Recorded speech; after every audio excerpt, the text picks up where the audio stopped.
Punjab assembly में अरकान की मुक्काज़नी। फिर हम देखते हैं कि इलेक्शन कमीशन ने तहरीक इंसाफ के 3 अरकान को, एक सेनेटर को, एक MNA को और एक MPA को जो है नाअहल करार दे दिया। ज़ाहिर है कि 9 मई के मुकदमात में जो उनको सज़ा हो चुकी थी उसकी बिना के ऊपर। और फिर तहरीक इंसाफ की एहतजाज की तैयारियाँ। इन तीनों मौज़ूआत पर गुफ्तगू के लिए हमारे साथ मौजूद हैं सीनियर रहनुमा तहरीक इंसाफ आमिर डोगर साहब। बहुत बहुत शुक्रिया आमिर डोगर साहब अपना कीमती वक्त देने का। हम पंजाब असम्बली के वाक़े से बात शुरू करते हैं। वहाँ पर जो आज नाखुशगवार वाक़या पेश आया और हमने देखा कि न सिर्फ मुक्काज़नी हुई, गालम गलोच तक बात जा पहुँची। इस बात का खदशा है कि इसको इस्तेमाल करके, जिस तरह पहले आपके 26 अरकान को नाअहल करने की कोशिश की गई थी, दोबारा कोई इसी किस्म का मूव हो सकता है? बिस्मिल्लाहिर्रहमानिर्रहीम। देखें, ये इस तरह के वाक़यात रिएक्शन है उस तसलसल का जो 8 फरवरी से जब हमारा मैंडेट चोरी किया गया और एक जाली फॉर्म 47 की हुकूमत हम पर मुसल्लत की गई और अवाम के दिए हुए मैंडेट की नफ़ी की गई।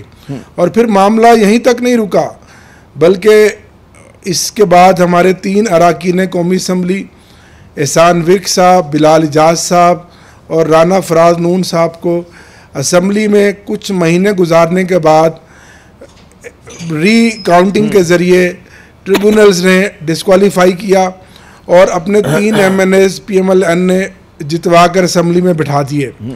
फिर मामला वहाँ तक नहीं रुका।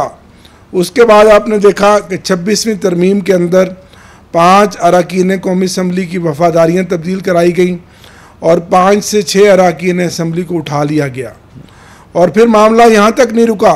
उसके बाद आपने देखा कि 26वीं तरमीम के ज़रिए अदालतों को मुकम्मल मफलूज करके हुकूमत ने अपने ताबे करके तमाम इदारों को बतौर हथियार सियासी इस्तेमाल करके हमारी 72 कौमी असम्बली की और सूबाई असम्बली की सीटें हमसे छीन ली गई, डाका डाला गया। फिर मामला यहाँ तक नहीं रुका। 9 मई के झूठे और बेबुनियाद मुकदमात में पहले लतीफ़ चित्राली साहब को 10 साल की सज़ा दी गई, जबकि वह 9 मई वाले दिन चित्राल थे और उनको जिस मुकदमे में सज़ा दी गई वो मुकदमा इस्लामाबाद के एक थाने में है। फिर सरगोदा के एक मुकदमे में अभी 4 दिन पहले जो मियाँ वाली का मुकदमा सरगोदा की खसूसी अदालत में जिसकी समाअत हुई दिन रात स्पीडी ट्रायल के ज़रिए, अहमद चट्ठा साहब जो हमारे कौमी असम्बली में डिप्टी पार्लियामेंट्री लीडर साहब, उनको 10 साल की सज़ा दी गई। अहमद खान बच्चर साहब जो हमारे अपोजिशन लीडर हैं पंजाब असम्बली में, उनको 10 साल की सज़ा दी गई। और सिर्फ सज़ा किस बात पर दी गई, ना वो FIR के मुलजिम थे आमिर ज़िया साहब, ना उन पर कोई जिरा हुई।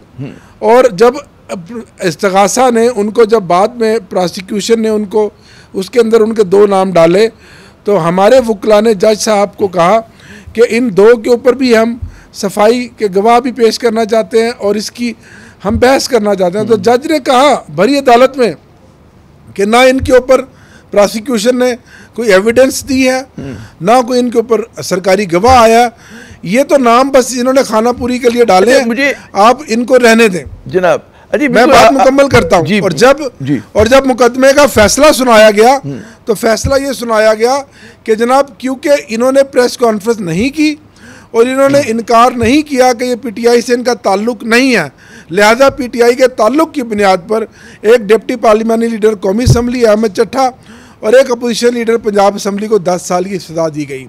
और फिर मामला यहाँ तक नहीं रुका। आज जिस तरह चौधरी एजाज और यास्मीन राशिद साहबा को सज़ा दी गई, आज बगैर ड्यू प्रोसेस के उसके लिए बकायदा नोटिस होता है, स्पीकर साहब को रेफरेंस भेजा जाता है कि आपके कौमी असम्बली के या सेनेट के करने दे, अदालत ने डिस्क्वालीफाई कर लिया है, अब आप इसका रेफरेंस हमें भेजें। 1 दिन के अंदर मामला ख़त्म कर दिया।